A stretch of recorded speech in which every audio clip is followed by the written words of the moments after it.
ઉનાળો શરૂ થતાં જ કાચી કેરી માર્કેટમાં પુષ્કળ પ્રમાણમાં મળતી હોય છે. તો આજે આપણે આ કાચી કેરીનો ખૂબ સરસ એવો ઉપયોગ જોવાના છીએ, જે દરેક લોકોને ખૂબ જ પસંદ આવશે. તો એ માટે વિડીયોમાં એન્ડ સુધી બન્યા રહેજો. વિડીયો પસંદ આવે તો વિડીયોને લાઇક કરી ચેનલને સબસ્ક્રાઈબ પણ જરૂરથી કરજો. ચાલો શરૂ કરીએ વિડીયો. તેના માટે મેં અહીં 250 ગ્રામ જેટલી કાચી કેરી લીધેલી છે. અહીં તમે માત્રામાં વધઘટ કરી શકો છો. ત્યાર પછી હવે આ કેરીની છાલ કાઢી નાખીએ. ઉનાળામાં આ કાચી કેરી સ્વાસ્થ્ય માટે એક અમૃત સમાન કામ કરે છે, જે ગરમીથી રાહત આપે છે, લૂથી બચાવે છે, તેમજ વિટામિન સી, એ, ઈ અને એન્ટીઓક્સિડન્ટથી ભરપૂર હોય છે, જે રોગપ્રતિકારક શક્તિ વધારે છે, પાચન સુધારે છે, એસિડિટી ઘટાડે છે અને વજન નિયંત્રણમાં પણ મદદ કરે છે. આ ઉપરાંત તે ત્વચાને ચમકદાર પણ બનાવે છે અને દાંતના સ્વાસ્થ્ય માટે પણ એટલી જ ફાયદાકારક હોય છે. ઉનાળામાં તો આ કાચી કેરી અચૂક ખાવી જ જોઈએ. જેવો કાચી કેરી એની ખટાશના કારણે ન ખાઈ શકતા હોય તેવો આ રીતે બનાવીને પણ તે ખાઈ શકે છે અને તેના બધા જ ગુણધર્મો મેળવી શકે છે. તો કેરીની છાલ ઉતાર્યા પછી હવે તેના નાના નાના ટુકડા કરી લેવાના છે.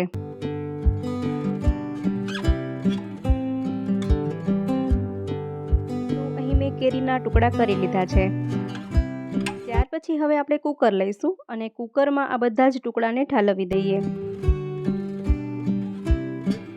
ત્યાર પછી અહીં મેં લીધી છે સાકર. તમે સાકરના બદલે ખાંડનો પણ ઉપયોગ કરી શકો છો. અહીં મેં 400 ગ્રામ જેટલી સાકર લીધેલી છે. હવે આ સાકરને પણ કેરીની સાથે કુકરમાં રાખી દેવાની છે અને તેમાં થોડું પાણી ઉમેરવાનું છે. અને ત્યાર પછી કુકરનું ઢાંકણ બંધ કરી ગેસની ફ્લેમ ઓન કરી અને 4 વિસલ થવા માટે રાખી દઈએ. અહીં આપણે તેમાં વધારે પાણી ઉમેરવાનું નથી. હવે આમાં 4 વિસલ થવા દઈએ.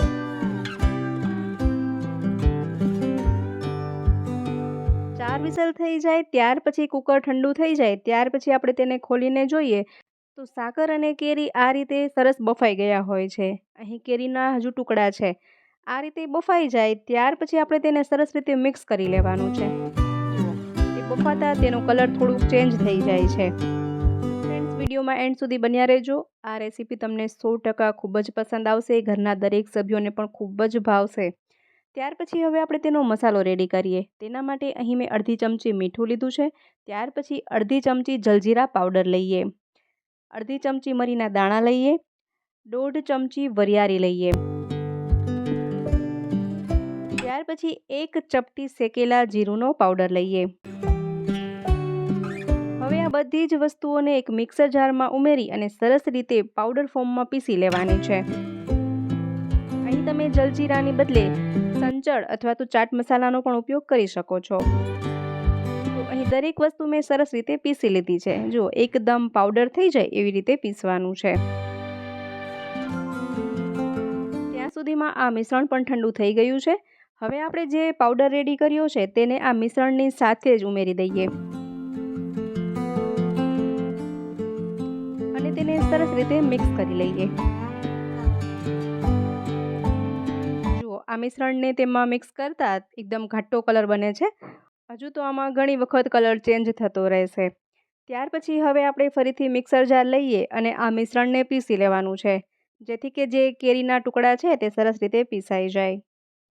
તમે જોઈ શકશો કે જ્યારે આપણે આ મિશ્રણને પીસીએ તો તેનો કલર ફરીથી બદલી જશે. કેરીના ટુકડા વગેરે સરસ પીસાઈ જાય તો આનો કલર જે છે તે ક્રીમ કલર જેવો બની જશે.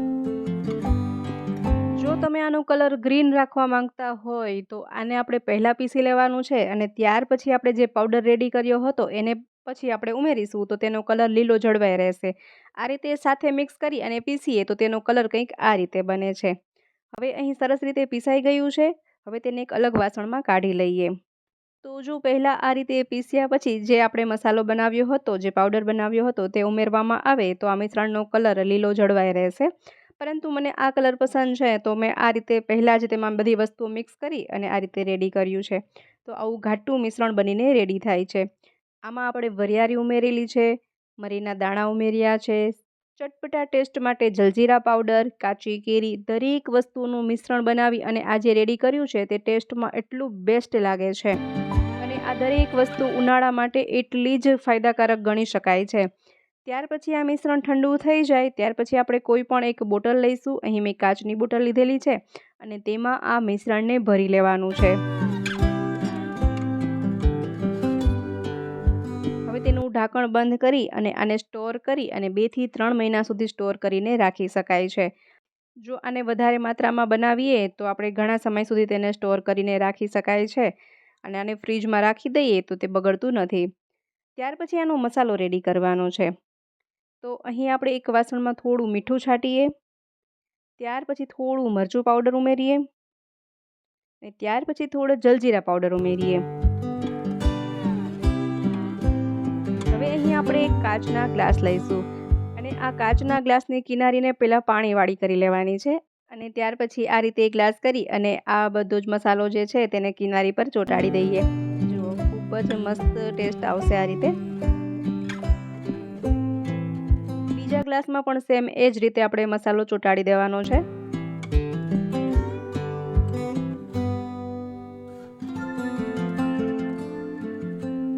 આ રીતે તમે જેટલા ગ્લાસ સર્વ કરવા માંગતા હોય તેમાં કિનારી પર આ રીતે મસાલો લગાવી લઈએ। ત્યાર પછી ટ્રેમાં ગ્લાસ રાખી દઈએ।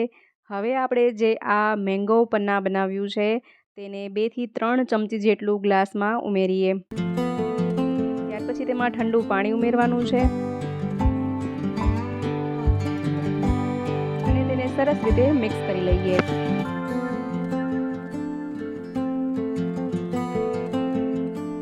સરસ અને ટેસ્ટી એવું મેંગો પન્ના આપણે ઘરે બનાવીને રાખી શકીએ છીએ અને ઉનાળામાં ગરમીથી રાહત મેળવી શકીએ છીએ। ત્યાર પછી તમે આ રીતે તેને ડેકોરેટ કરી શકો છો, ઉપર ફુદીનાના પાન પણ છાંટી શકો છો। જ્યારે ઘરે મહેમાન આવે અને આ રીતે ઘરે જ મેંગો પન્ના બનાવી અને મહેમાનને આપીએ તો મહેમાન પણ આ રેસીપી જરૂરથી પૂછશે। એટલું ટેસ્ટી બને છે કે દરેક મહેમાનને પસંદ આવશે, ઘરના દરેક સભ્યોને પણ એટલું જ પસંદ આવશે, સાથે જ સ્વાસ્થ્ય માટે પણ એટલું ફાયદાકારક। ગરમીથી બચી શકાય, લૂથી બચી શકાય છે। ખૂબ જ ટેસ્ટી યમ્મી એવું મેંગો પન્ના ઘરે જ બનાવીને રેડી કરી શકાય છે। તો મિત્રો, આશા રાખું છું આજનો વિડીયો તમને જરૂરથી પસંદ આવ્યો હશે, સાથે ઉપયોગી પણ રહ્યો હશે। વિડીયો પસંદ આવ્યો હોય તો વિડીયોને લાઇક કરજો, શેર કરજો, તેમજ ચેનલ પર નવા હોય, પહેલી વાર ચેનલ પર વિઝિટ કરી રહ્યા હોય તો ચેનલને સબસ્ક્રાઈબ જરૂરથી કરજો। ફરી મળીશું નવા વિડીયોમાં નવા જ આઈડિયા સાથે। ત્યાં સુધી જોતા રહેજો આપણી ચેનલ બી